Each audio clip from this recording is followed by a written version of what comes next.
Finally, Clemson Sports Talk has come back to Drive Time. Hello, everybody. Lawton Swan back in the saddle. Once again, it is the show that shakes the Southland. Clemson Sports Talk for you each and every afternoon as you make your way around the great state of South Carolina and beyond, listening to us on incredible radio stations like Fox Sports Radio 1400 the Midlands, heard around the world on the iHeartRadio application. And if you're tuning into the show today online a little earlier than the program normally airs, I get it.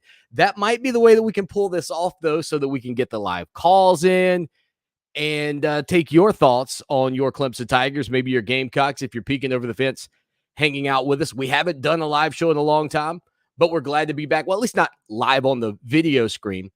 I do have one change. I have no idea how comfortable I am with making this announcement, but I'm going to try it today. You can call the show, 803-450-0086. So if you want to give us a call, you want to give us a shout out, you want to give us your thoughts on the 2022 season as Clemson will hit the practice fields for the first time tomorrow. Clemson getting out there on Friday afternoon. I would expect we'll get some big weigh-in notes coming up any time now today to find out where these guys are checking in. Obviously, I think the weight that everybody is, boy, that's kind of a play on words. The weight that everybody's kind of hoping to see and waiting for might be to check in on what DJ Uiagalelei looks like. Again, saw him at the ACC kickoff, had a chance to sit down with him at that time. And look, he's a kid, obviously, who was built with bigger stature than perhaps most quarterbacks. And I think being less a fleet of foot in the pocket, less ability to move around in the pocket, I think all of those things affected him a year ago mentally. Additionally, you had several other players, wide receivers that were down. Obviously, Will Shipley goes down in that NC State game. And, we talked with Dabo Swanny about it back at the ACC kickoff, and we actually put out that full interview over on ClemsonSportsTalk.com. Put the .com on it. Doggone it, that's ClemsonSportsTalk.com. That full interview, audio, video, all of it up over there right now for you. So, couple of things if you're watching, because I promise if there are issues today with the video, glitching, audio problems, what I have been working on it. I'm actually going to get some different cabling to try to improve some of that stuff. I upgraded. I called Spectrum. I'm like, hello, where am I at? They're like 310. I'm like, give me 520. I gotta be there for the people. So it's a little bit experimental today. A lot experimental, actually, for those of you watching the show. So if there's a glitch, if there's an issue, if there's a hiccup, it might not be on my end, but let me know in the comments. Also, if you want to call 803-450-0086 right now and test the waters of the phone lines, you can do that as well. So today's program, the 2020 season prediction edition. And so over on the website, we've kind of gone through these matchups. And in fact, yesterday kind of ran through some of the numbers with you of, just if you kind of look at Clemson's schedule off the hoof, where do you feel like there's some potential hiccups? I mean, I've had people reach out to me and say, Swanny, they go 10-3 last season. What if this year's like an 8-4 campaign? What if the offense struggles? What if Kade Klubneck isn't the magic elixir if DJ Uiagalelei is struggling? And so that's a real scenario that you could have to deal with if this group, if you believe that it's mostly led by supremely talented defensive players and that the offense is going to continue to resemble what it did a season ago. Now, during the offseason, you've had a couple of what may end up being significant changes. That being, of course, Tony Elliott going to Virginia. We sat down with him at the ACC kickoff. That audio also on our website right now. And, of course, Brent Venables going to Oklahoma. But more specifically, when you look at the offense, and if you think about the fact that Brandon Streeter takes over the offense for Clemson as the coordinator, and then, of course, Kyle Richardson moving into his capacity as the new tight ends coach, but maybe even more significantly, the passing game coordinator role. And so I think of it as like a twofold change here in some respects, because if you go back to Clemson's success in 2015 and 2016, Of course, a large part of that success came from the fact that the tight end, Jordan Leggett, was an often utilized resource for quarterback Deshaun Watson. Now, flash forward, season after season after season, you haven't seen that level of impact from that position. And I thought a year ago when Tony Elliott took over the tight end spot that you might see, because he was the coordinator, that you might see that become a emphasis for Clemson a year ago, but you really didn't. And there's a lot of criticism that has come the way of the Clemson Tiger offense simply because of the fact that there wasn't this push to utilize the tight end, that they didn't attack over the middle of the field with Davis Allen or Brenning Stool or whoever you want to put the ball in the hands of offensively at the tight end spot, maybe even a Sage Ennis. All that being said, with the changes and truly just one game really under his belt now as the official offensive coordinator with Brandon Streeter there, what will this Clemson Tiger offense look like? And I think it's important to note, many people will recall that when Chad Morris was the offensive coordinator at Clemson before leaving at the back end of the 2014 season, there was some animosity. There was some concern from people that Clemson's offense was going to dip without Chad Morris in charge of it. And rightfully so. I mean, he had really electrified and energized an offense that had otherwise maybe looked a little bit stagnant through the years. And when he left, Dabo Swinney said, look, this is Clemson's offense. This is not a Chad Morris offense. It's Clemson's offense. And I think there are a lot of skeptical people out there about that feeling. And then you get into the Russell Athletic Bowl going up against Oklahoma, and Cole Stout's the quarterback because Deshaun Watson's out. And all of a sudden, the offense is revamped and looks good, and they beat the brakes off of Oklahoma, I think to the tune of 40-6. And Cole Stout looked like, if you looked at Cole, and I'm not saying that had Cole Stout played the way he played the final game of the season, that Clemson would have won the opener against Georgia. I do think they would have beaten Florida State had Deshaun Watson played that whole game. But the point is, when you go back, and that was also the loss to Georgia Tech as well when Deshaun Watson got hurt. But if you go back and you think about the way that went, that transition, 803-450-0086, Clemson skyrockets. College football playoff, national championship game in 2015. You win it in 2016. You're back in the playoff with Kelly Bryant as your quarterback in 2017. You're the number one seed. And if you haven't been joining us lately because we haven't been streaming online, and again, if you are joining us, let us know. Does the video look bad, good, indifferent, audio? Because we've been working on some things to get this back for you. And you can call 803-450-0086. And I'm going to let you give your thoughts on the season as well here on the program. But if you go back to those moments, including Kelly Bryant leading Clemson into the college football playoff as the number one overall seed in 2017, then just obliterating the competition in the college football playoff in 2018, hammering Alabama, hammering Notre Dame on the way to a second national title. You just kind of recognize, okay, that the shift that had some animosity for people, concern, blossomed. Now, Kelly Bryant, in fairness, you go back to that game against Alabama, the Tigers are in it in the third quarter. It's 10-6, and Bryant throws a interception that nearly gets returned. Alabama scores. Then Bryant throws a pick six, and that game ends up falling the way it does. But even with a quarterback who I believe was limited in the downfield passing aspect of the game, Clemson was still capable with a guy that could move the ball on the ground to qualify for the college football playoff.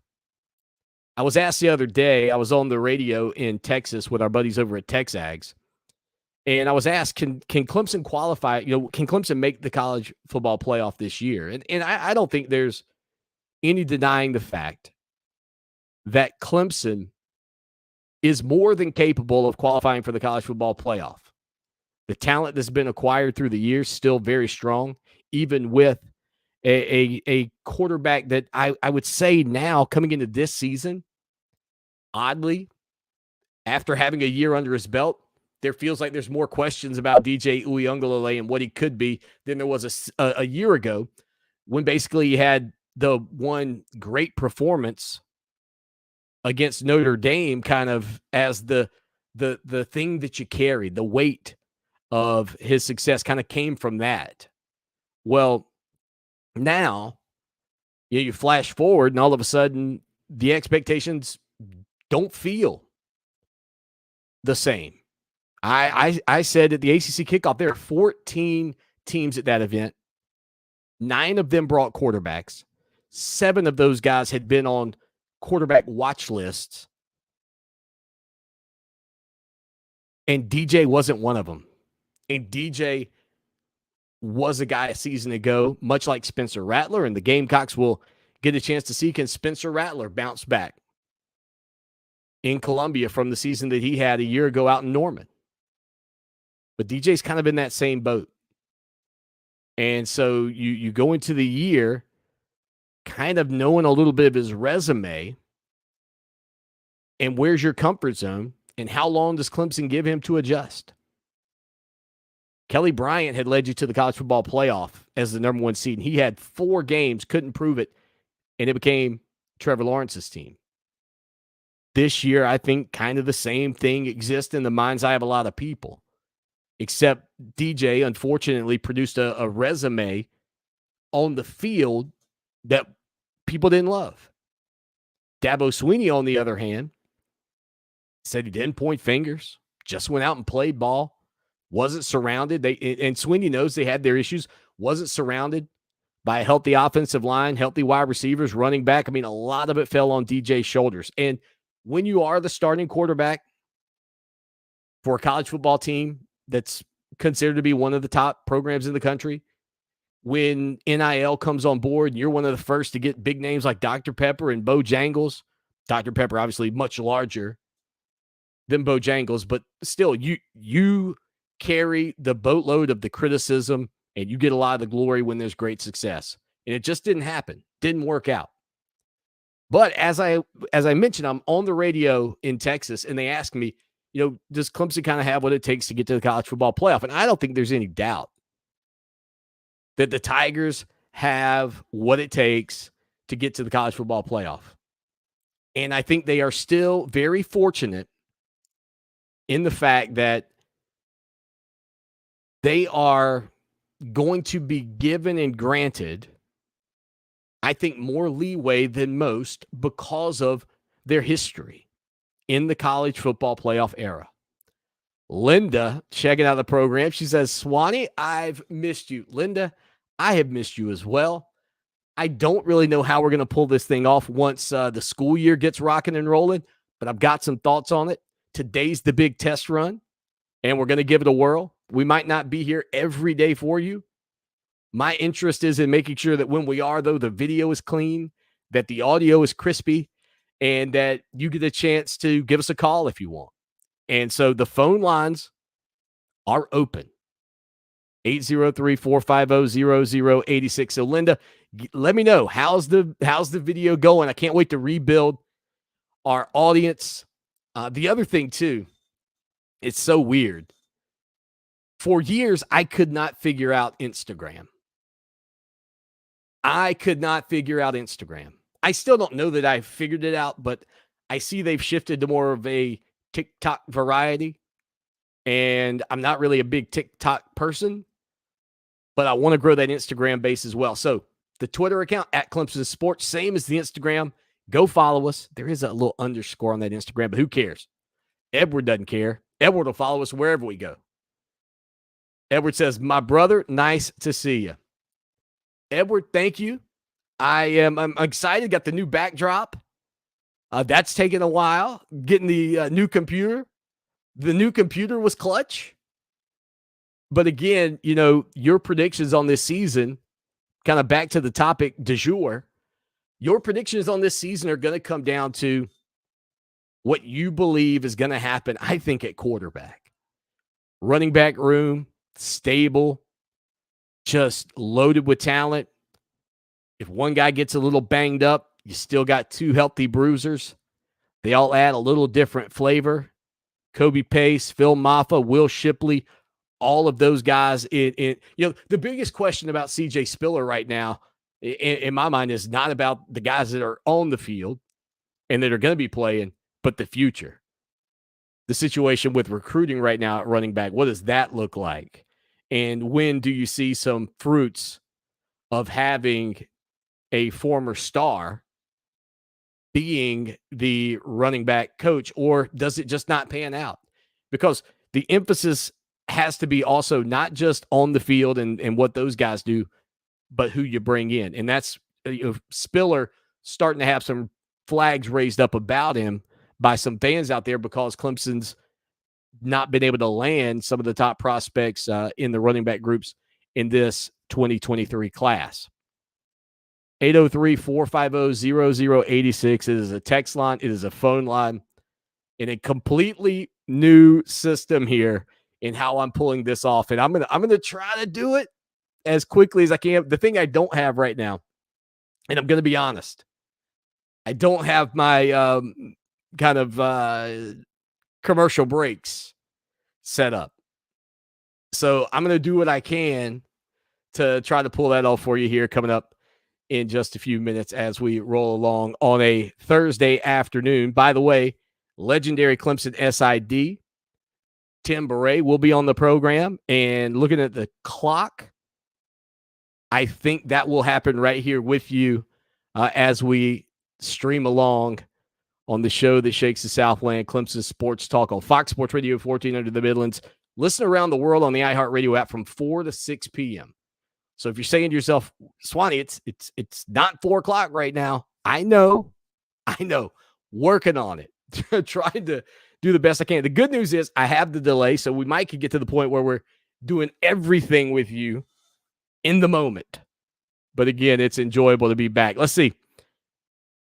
Edward says DJ is going to prove us all wrong, 12-0 through the season.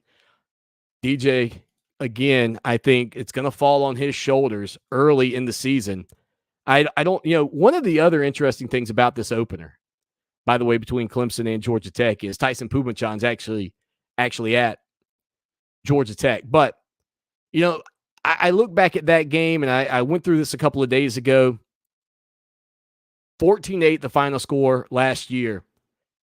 And I just think Clemson got a little overconfident. They were at the 19-yard line, could have kicked a field goal to go up 10. And I think you learn some things as a coach in moments like that. And I'm sure Dabo Swinney's going to be less willing to risk it, so to speak, when you can potentially get some safe points with BT Potter there. Just kind of one of the, just kind of thinking through the whole deal of what it could look like for Clemson this year. I think safety first when it comes down to points on the board, because last season, especially early on, they were really at a premium. 803-450-0086. All right, let's see. We're going to hit a break here. We'll come back. I will see how this break goes. Never really pulled anything like this. Never tried to do this. So it's going to be like a 30-second break, something like that for those of you watching. And we'll jump right back at it. If those of you listening on the radio, it's going to be your regular break. And then we'll come back with more predictions on the 2022 Clemson football season. Stay with us for more Clemson Sports Talk on Fox Sports Radio 1400.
rocking and rolling along with you here on the show that shakes the Southland. I told you it wouldn't be without issue. So it happens. All right, let's see. I hope everybody is doing well. And again, thank you to everybody tuning in live today as we knock out the show a little bit earlier than usual, but allowing for calls and text, etc. And so hoping to grow it over here online again as well. Taking your predictions on the 2022 season, feel free to give us a call, 803-450-0086. Yeah, you're like, where's the lower third, Swanny? You're falling asleep. There we go. I'll get a rhythm. It's like Steph Curry. Once I'm in rhythm, but coming back to the video has been a little bit different. But once I get rolling, I will feel good about it. Text line and phone line, again, available to you. So hit us up that way on Twitter at Clemson Sports.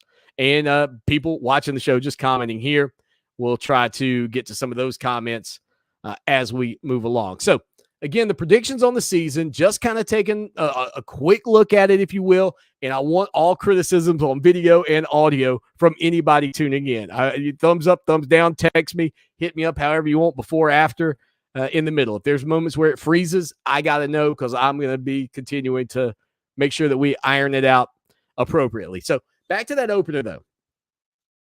Georgia Tech in Atlanta. Now, we had Gary Stoken from the Chick-fil-A Peach Bowl, the kickoff game on the program. Actually played that audio yesterday here on the show as well. And they're going to be, some people are like, how come there's not enough seats available in a stadium that's supposed to hold like 75, close to 80,000 fans? Well, Georgia Tech, because it's a home game, gets to determine the seating allotment for that matchup. So the Yellow Jackets are still going to keep it as a home game. The Mercedes-Benz Stadium has to continue to protect that interest for the Yellow Jackets, which means season ticket holders got all their seats. People that have suites at Bobby Dodd Stadium are taken care of. I don't know if that means you get suites at at Mercedes-Benz, but those people, students, and then Clemson gets their allotment, which is why that game came out in a blink and was sold out. I think much like the NC State game, though, for Clemson, if I'm looking at the schedule, much like that NC State game, there's a little bit of a revenge factor in how ugly that matchup was a year ago in Death Valley. The biggest issue I think that exists for Clemson in that matchup, I love the fact that it's an early season game. I will say this, it's an early season game, not played outside. Right? Like if this is a September 5th matchup outside in the middle of the day, and I know you're not going to play a Labor Day game at noon. But again, first game, you see cramps, you see weird turnovers, you see weird fumbles. Like the first game of the season across the country, you watch it, there'll be something strange that happens. The good news, Clemson, you're indoor, good field, don't have to worry about the weather. I think Clemson's going to have more speed all over the field by comparison to Georgia Tech. They just, Jeff Collins might be gaining some ground, but it's not so significant that they should be able to beat Clemson this year. Last year, I think, was a one-off. And I think Clemson will be awake for this one. I think the Tigers go into that game and pick up a win against the Yellow Jackets. Let us know what you think. 803-450-0086. The next two, boom, boom, Furman, Louisiana Tech. No-brainer. So I think out of the gate, Clemson's 3-0 before traveling to Wake Forest on September the 24th. Then they play NC State October the 1st. Those two games, if you want to throw in that Boston College game the following week as kind of being the beginning of a hill, so to speak, for this Clemson Tiger offense to maybe have to run up, I'm with you 100%. All right. Let's see what you guys are saying. And you know what? I got to change one little view thing for me, because if somebody does try to call, I'm not sure I would know that you tried to call with the way I've got it set up right now. So I'm going to try to adjust that just a little bit. So if you do call 803-450-0086, I'll be able to catch you. All right, let's see. Andy chimes in the program. He says, Swanny, it's the best time of the year, still undefeated and everything to play for. Hope you are well. Andy, I am. Andy's a former Clemson Tigers soccer player. Andy took my son up to Coach Noonan's camp for the reigning, defending national champion Clemson soccer team. So I know Andy's proud of those guys for bringing another championship to historic Riggs Field. And additionally, the news came out, they are the number 1 ranked team heading into the season as well. So a magical time for anybody that loves Clemson Tiger soccer. So Andy, man, good to hear from you. Speaking of former student athletes, Dory Kidd checking into the program. Dory, former Clemson women's basketball player, hanging out with us today. Dory, good to hear from you. We are old acting partners back in the day. We may have taken an acting class together at Clemson at one point as one of my electives. I'm not sure that you want me to go into any prologues here or any, great introductions to theater, but Rob Sanders will tell you, good buddy of mine, I am a show tunes guy. All right, so 3-0, I think Clemson comes out of the gate heading into that September 24th matchup at Wake Forest.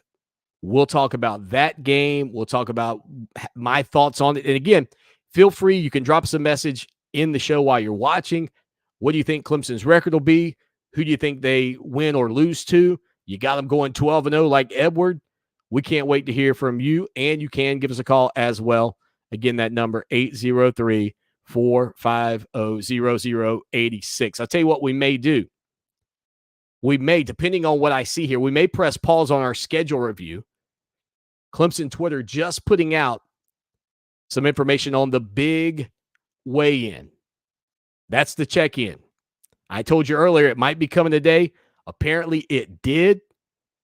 I'll try to get to it and much more here with you, and we'll continue on with our schedule conversation. Plus, legendary Clemson SID Tim Beret joins the program in hour number 2. Stay with us for more Clemson Sports Talk right here on Fox Sports Radio 1400 in the Midlands, and, of course, heard around the world on the iHeart Radio app.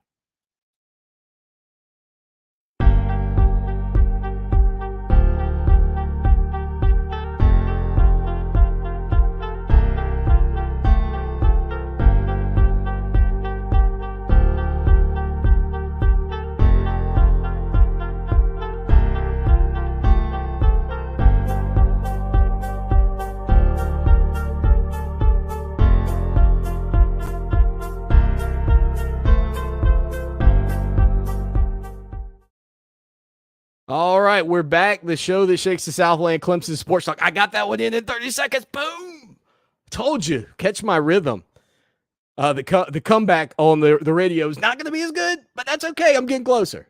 All right, so Clemson's big weigh-in results apparently are either in or coming in, and you're going to catch this in real time with me because I just saw it come through, and I'm actually going to check and see if indeed it is up, and we will have this information up for you over on our website. Put the .com on it. Doggone it. That's ClemsonSportsTalk.com. All right, so we do have the information here, and going to take a look at it. Again, most notable for me is, where is DJ Uiagalelei? We heard during the offseason anywhere from maybe 30 to 35 pounds down. I believe his peak weight last year was around 265. And again, he wasn't getting on my scale. He wasn't in my house. So that I just have to take their word. 265 is roughly where I think DJ was coming or during the season. Taking a look at it here, see how they've got this thing sorted. Okay, so it's alphabetical order. DJ Uiagalelei checking in at 234 pounds. So off of his highest weight a year ago, he is down 31 pounds to 234. So DJ's minus 31 as far as the weight goes. And I know that's the number a lot of people have been, kind of wanting to hear about, because if he is truly lighter, more mobile in the pocket, then it's probably going to start with dropping some LBs. All right, Kade Klubneck, who came into Clemson maybe at 190, maybe 195 dripping wet. Klubneck checked in today. Maybe Klubneck came in at 180. Klubneck only came in at 197 today. I'm going to have to double check on where he was when he arrived. Maybe he was 180 and he's put on 17. But Klubneck just under 200 pounds. But I was thinking he was 190. 197 for Klubneck. If anybody's got that old number, feel free to let me know. Linda says my face froze for a couple of seconds. Oh, Linda, the outrage. That makes me angry. But thanks for keeping me updated. Mark Palmer, listening to us over in Florence, says, Swanny, welcome back. Mark, thank you, sir. It is good to be back. And again, anybody watching, you can call 803-450-0086. If you do call, it will allow us to test that the system works, which is not a bad thing. And also, let's see, who else? Actually, I'll throw it out to you guys. Who else's weight would you like a little update on? I did talk about a couple of days ago. I mentioned Xavier Thomas, and Thomas had put out a tweet about how he was down significantly in terms of his body fat, etc. Xavier Thomas checking in at 254 today. Xavier Thomas again checking in at 254. I'll see if I can pull real quick, just for prosperity's sake, if you will. I'll see if I can pull up the big weigh-in from last season and give you an idea of where a guy like Xavier Thomas was a year ago. According to this, XT last season, 264. So he's down 10 pounds from where he was a year ago, and really trying to get back to being a much more explosive player for Clemson off of the edge, kind of back to what he was when he basically planted. Who was that Syracuse quarterback? Planted him. I'm surprised we hadn't had a tree grow where Xavier Thomas planted that kid. I believe that was Xavier's freshman year. All right, taking a look. Trey Williams, 302. And just seeing if there's anybody in particular. I think DJ was the guy everybody kind of wanted to have a little checkup on, so to speak. Just, because you hear, hey, he's down 30 pounds. Is he? And he is. He's down 31 pounds. Just scrolling through the list here to see other names for you. I wish you could sort it by weight. That would be nice, but you can't sort it by weight. Jake Brenningstool checking in at 227 pounds. Davis Allen checking in, and Davis is about as prototypical as you'll get at tight end. Checking in at 253 pounds. Bo Collins, 208. This is a surprising one for me. Dakari Collins checking in at 211 pounds. Let's go back to last season and check the Collins. Dakari was actually 216 a year ago, so he's slimmed up about 5 pounds or so. And Bo Collins has put on about 5 pounds. So the old joke of, man, I have lost some weight. Well, I found it. Yeah. 5 minus or 5 down for Dakari, 5 up for Bo.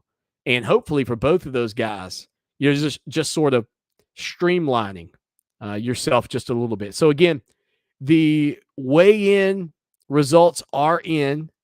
We will get them up over on the website, ClemsonSportsTalk.com, here momentarily. And we will let you check out everything over there. But if you do have somebody that you want to talk about, we've got all the information here with us in studio today. 803-450-0086. Text line, phone line. We've got a caller calling in as we speak, but we've got to. And that's coming through, isn't it? Dang it. I knew it. All right. Let me stop that. Y'all can hear the ring, right? All right. Hey, call, you there? Ed, what's up, man? Hey, do me one favor. Let me stop this recording real quick, and I'm gonna go to the next segment because I gotta make sure I fix where it doesn't ring to the people. Thank you to the people that are helping us today pull this off. They're gonna be like, "What in the world is happening?" Oh, you couldn't hear the ring? She said she couldn't hear the ring. Awesome, Linda, you couldn't hear the ring. That's perfect then. Okay, so it will work. So we're gonna hit a break. We'll come back with Ed on the line. Stay with us. All right, Ed, we're just going to roll along. I'm going to punch it to a 30-second break, and we'll come back.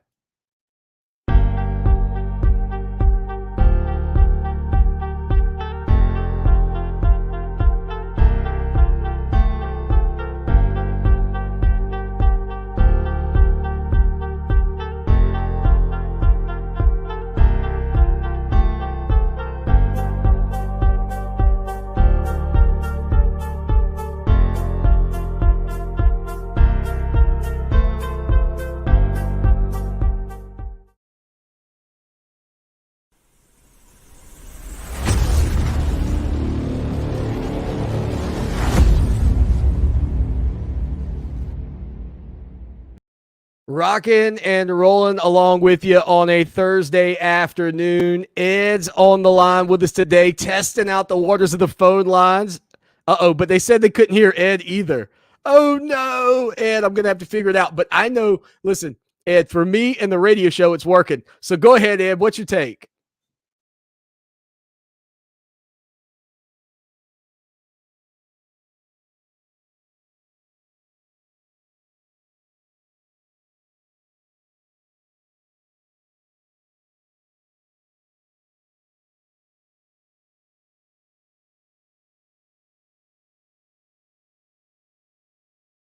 Well, I can say this. I think the fact, Ed, that this is a team that a year ago was 10-3, right? And a lot of people were kind of down on them.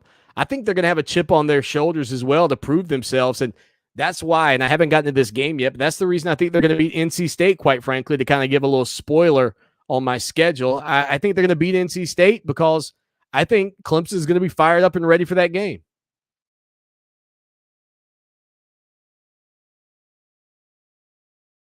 Well, they could have. That game was tight.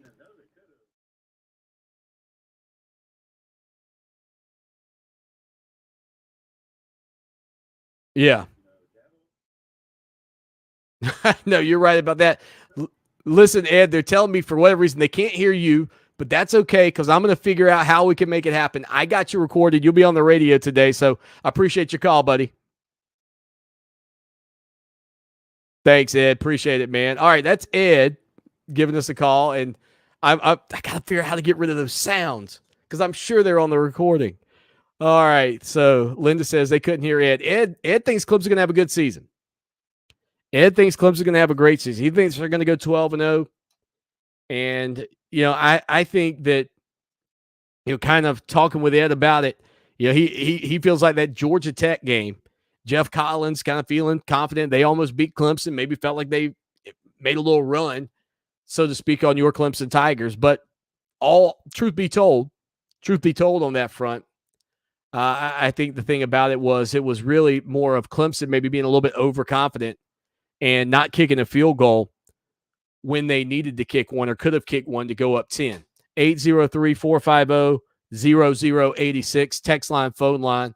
You can be a part of the program anytime. And again, both of those are working. I just got to figure out why you guys can't hear Ed on the call. So I went at it with no hesitation today. No hesitation.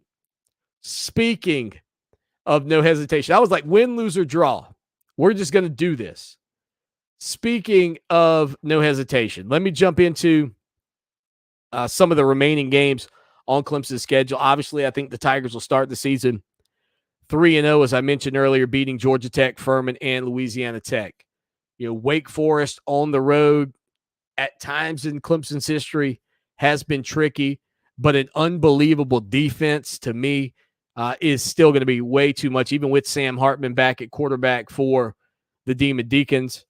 I just think the Tigers are still an elite club by comparison to almost everybody in their entire conference, including Wake Forest and NC State, coming into Death Valley October the 1st. I think Clemson will ultimately bounce back from the double overtime loss against the Wolfpack.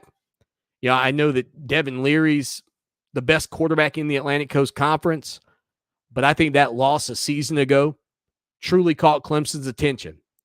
And I think the Tigers fans in Death Valley that day, whether it's noon, whether it's 8 o'clock at night, I think you guys are going to light that place on fire, all the new ambiance. I mean, everything that's going on in that venue. To me, everything is going to land on the shoulders of Dave Doran and the Wolfpack, and I don't think they're going to be ready for that. I don't think they're going to be ready for what's going to hit them in Clemson on October the 1st. And I think the Tigers are going to open the season 5-0. And that's with DJ at quarterback, with Kade Klubneck at quarterback. Whoever takes over this season at quarterback, whoever it ends up being by that game, I could probably quarterback this Clemson team to a win in that ball game. Quite frankly, I think everybody will be fired up about it.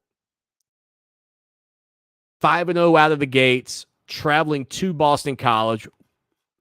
We'll do the second half of the schedule in hour number 2 of the program after we talk with Tim Beret. But game 6 at BC, Chestnut Hill, maybe should make you a little nervous, maybe should concern some people. But I still believe Clemson, cream of the crop by comparison to their contemporaries in the Atlantic Coast Conference. Cream of the crop. I think they're still one of the top 5-10 programs in the country, and there's not another 5-10, program in the Atlantic Coast Conference. Clemson should start the season legitimately 6-0. The 2 games where I think they, maybe you throw up an ounce of concern might be NC State, maybe Boston College on the road with Phil Dracovic at quarterback, assuming he's healthy. The good news is it's an October matchup. Weather shouldn't be so concerning. You shouldn't have to deal with that. 803-450-0086. So out of the gates, again, I think Clemson's going to start the year 6-0, heading into a road game at Florida State. We'll do the remaining games on the schedule in hour number 2 of the program. As promised, though, legendary Clemson SID Tim Beret coming up here on the program. I may have figured it out. I think I figured out how to get it where you guys will be able to hear Tim Beret. It kind of popped in my brain. I was like, oh, what if I do this? So we'll get connected with Tim Beret coming up here on the program in just a minute. And we'll put you guys on hold if you're watching. And for everybody listening on the radio, we'll bounce back at the top of the hour with more of the show that shakes the Southland, Clemson Sports Talk on Fox Sports Radio 1400.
Hey, Tim, can you hear me now?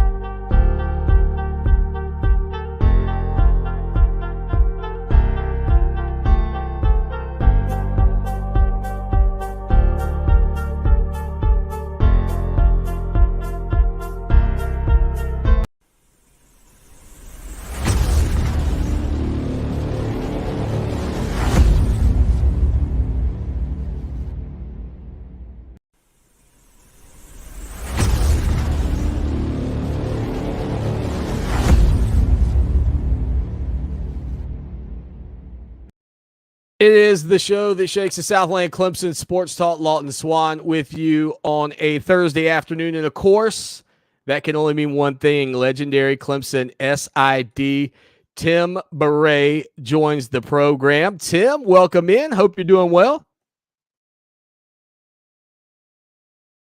I'm good. It feels a little like the first day on the radio because I'm going back to the live stream and working through some hiccups. And you know what it's like when you're doing live radio and live TV.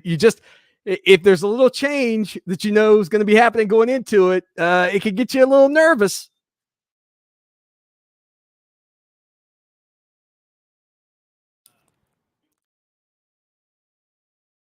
Well, we are surviving. So we've made it this far, and now we're excited to be able to catch up with you. But the big weigh-in took place today, and I don't know if I know it happened right before you came on the air with us here, but DJ Uiagalelei, Tim, we had heard that he had lost a lot of weight. He looked, when we both saw him at the ACC kickoff, like he had lost a lot of weight. Well, the official number at this point is in at 31 pounds down, and I can't help but imagine, and I know tomorrow's practice won't be a strenuous one, but I would imagine as he goes through fall camp, he's probably going to lose a little bit of weight there as well, wouldn't you think? So, I mean, he could come in maybe 35 pounds down from where he was a season ago.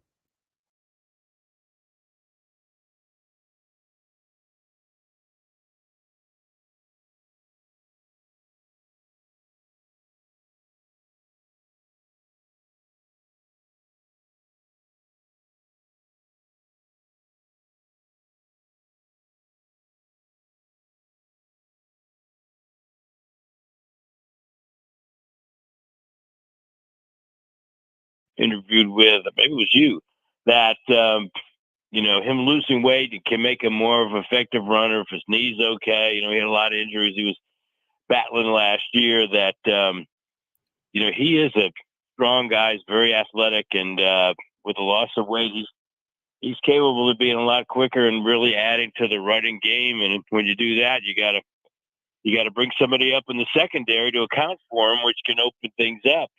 That was one of the reasons, our offense has been so effective with Taj and Deshaun and Trevor. Trevor, people probably didn't give Trevor enough of a credit for the degree to which he was a threat in the running game. And we remember that long touchdown run he had in 2019 against Ohio State.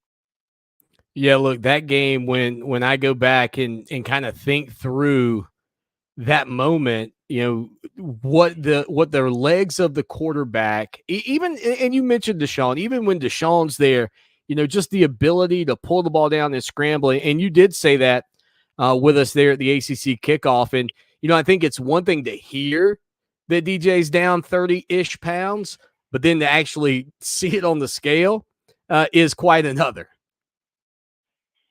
Yeah, it doesn't surprise me because I'm in and out of the facility over the course of the off season for various reasons, and I've run into him and seen him, and you can really tell he's lost a lot of weight. So I think that's good for the reasons I just stated. But obviously, everybody's also waiting to see that he is a little bit more efficient in the downfield passing game. I think that's an area, he's certainly got to improve in. Legendary Clemson SID Tim Beret with us here on the program today. Okay, Tim, so Clemson opens the season against Georgia Tech in Atlanta. And I'm not saying that Tyson Pumachan is going to play in that game or that he'll start in that game or anything, but he's now a quarterback with the Yellow Jackets over there at Jeff Collins's ball club. You may or may not know this, but I was thinking about this earlier this week when I was talking about this game. Has there ever been a former Clemson Tiger that's played quarterback against the Clemson Tigers? And maybe it's one I should know, but quite frankly, just kind of going through my brain with it. And I feel like I'm, you're Clemson Google. I'm like Clemson Bing. So I'm not quite to the Google standard yet. But is there ever a time that something like that's happened? And I don't believe so. And, the reason I'm pretty sure is that, there always was policies forever that you couldn't transfer within the league.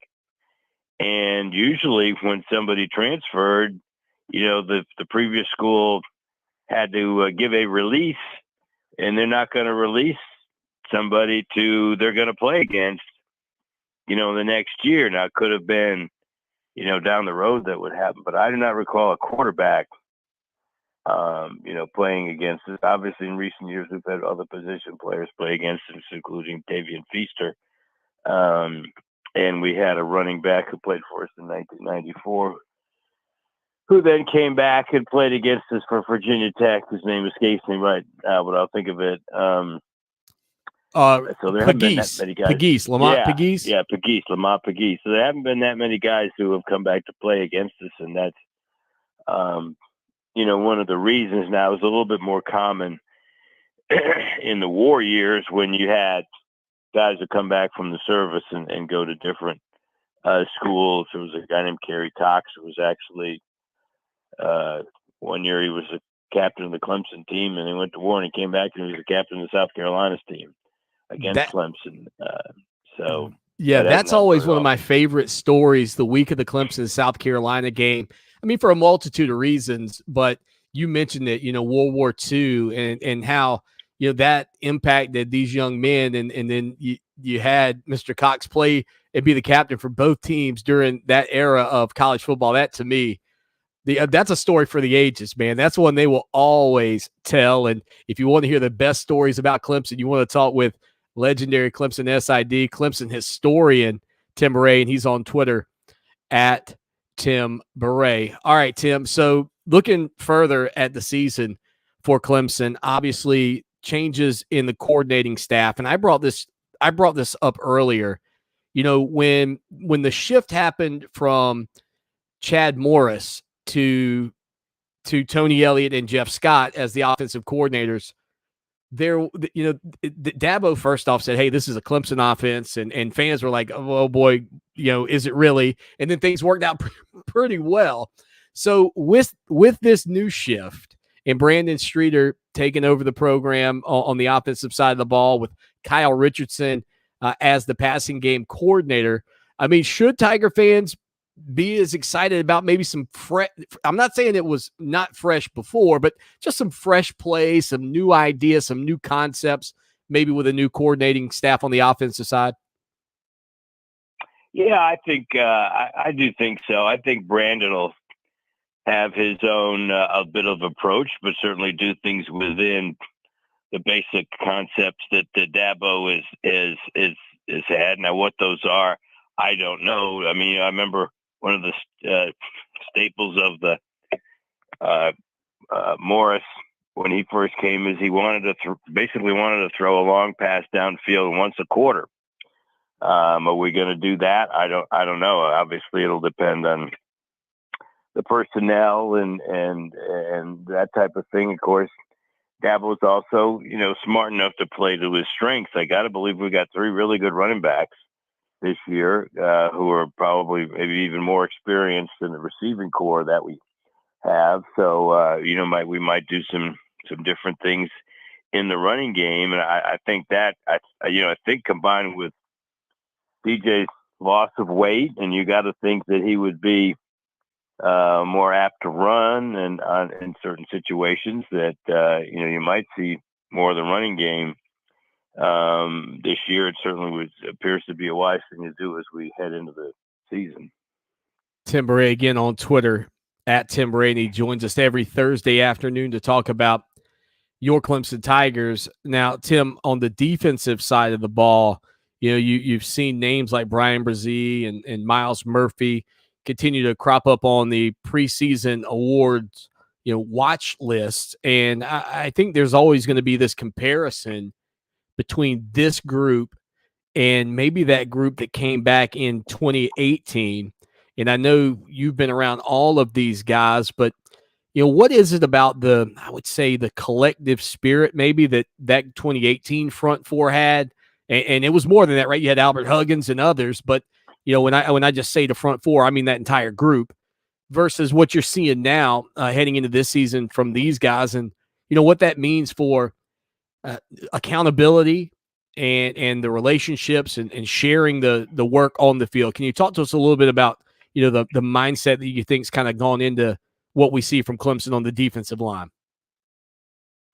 Yeah, I think the linchpin in this whole thing is KJ Henry, because you might remember now KJ is in his 5th year, so he actually was on the team in 2018. So, he was around those guys and knew what it was all about. And I think one of the reasons he came back is he's already got 2 degrees. One of the reasons he came back is I think he wanted to experience what those guys who were seniors in 2018 experienced, and he obviously feels that this team can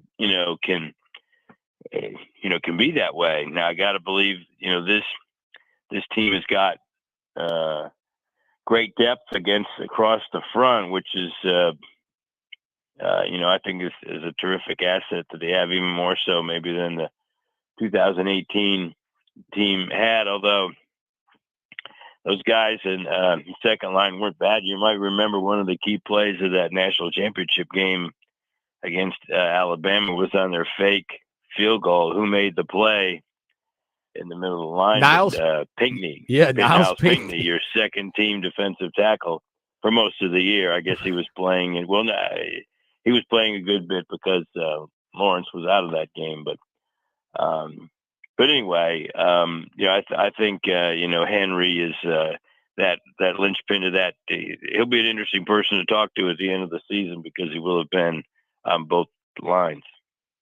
Tim Bray with us here on the program for a few more minutes on a Thursday afternoon. And, I go back through and I think about the significance that we saw defensively, Tim, from a guy like Dorian O'Daniel a few years back. Obviously, what Isaiah Simmons was able to do during his time at Clemson. And now it would seem that's kind of fallen onto maybe Trenton Simpson's shoulders to kind of be that leader at that next level on the defensive side of the ball. I mean, he's a kid, a former 5-star, kind of got an offer late from Clemson and, has just really bought into, being a team player, it would seem. And you watch him play. I mean, what do you make of the game that Trent Simpson brings on Saturdays?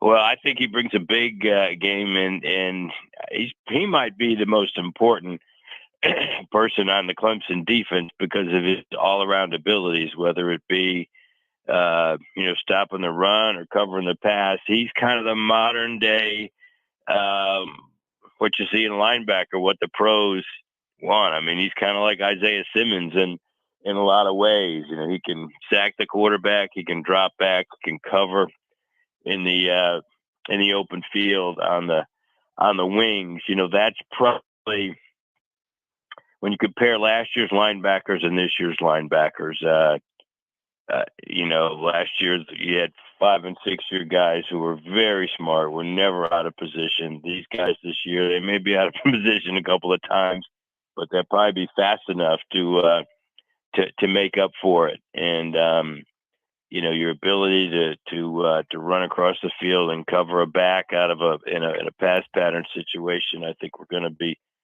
very strong in that area this year. I think Bentley and Carter are going to be good in that regard also. But I've followed Trenton on Twitter and see all the different things he's posted and the degree which he's been working out this summer. I think he's going to have a great year.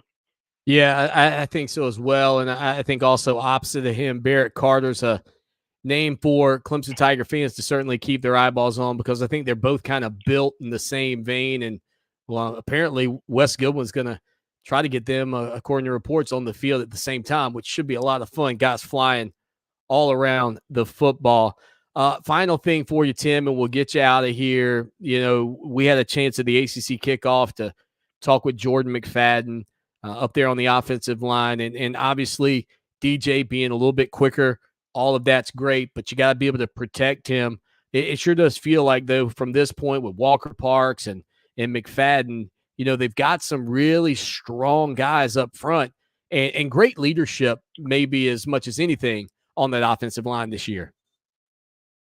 Yeah, McFadden's definitely the leader. He'll be in his third year as a starter, and I think he's got the quickness to play at next level. But you're right. I mean, the offensive line is such an important part. Putnam obviously is going to be at center, as experienced player, but you're right. McFadden is definitely the ringleader. You could see that up at the ACC football kickoff. I think that whole day, the whole event, kind of lends respect from the rest of your players that, okay, he's the guy who went up there. I think that carries over into the season. I'm looking for him to really have a good year.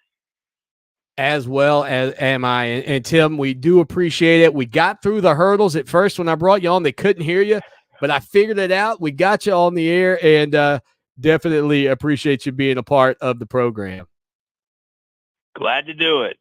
Tim Beret. Tim, thank you. Take care. All right, 803-450-0086. Text line, phone line. I think I pulled that. I think I did that right. Oh, my goodness, man. That was fun. That is fun. I'll tell you this, just doing the show like this today, and I think we will probably wrap it up because I got a couple of things to get ready for the show to kick off on the air at 4:00. But it's been exciting. I can't lie to you. I the energy of a child in this room today. Savage Dog checking out the program. By the way, congrats to the Savage Dog on a national championship for his Georgia Bulldogs this past season.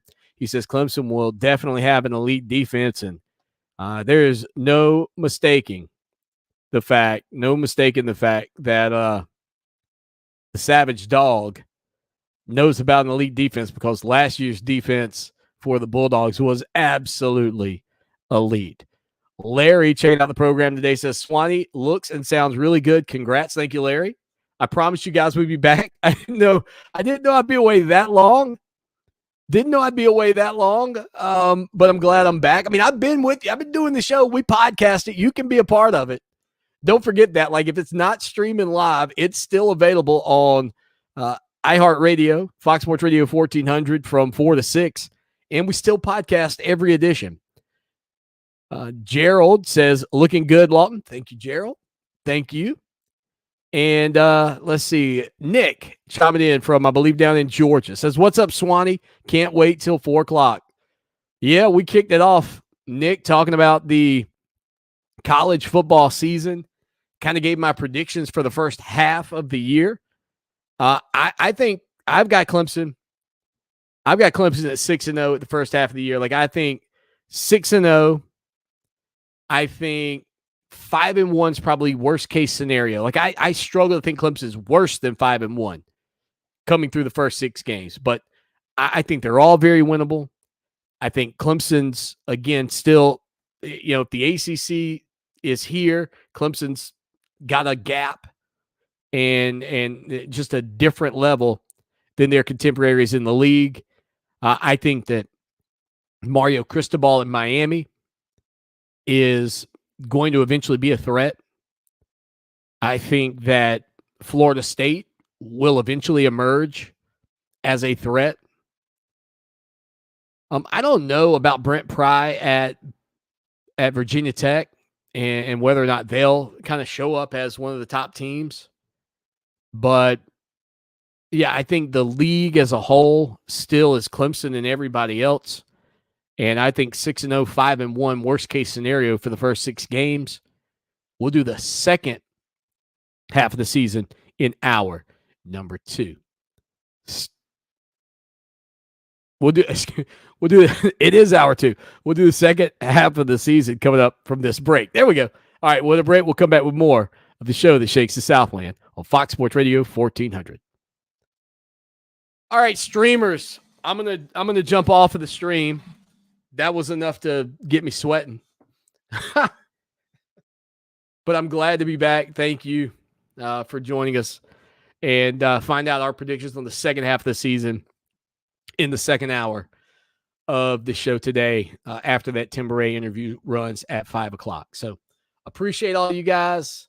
Thank you so much. It was amazing to have an opportunity to kind of come back and do it like this. And we'll try to do this. My plan is to get comfortable enough between you, me, and the walls. My plan is to get comfortable enough pulling this off that we at least do the first hour, if not the 2, typical interviews that we do, doing those for you here on the stream every day. So we'll try to figure that out. Linda, Savage Dog, Larry, anybody else who I might have missed. Let's see. Andy, Justin.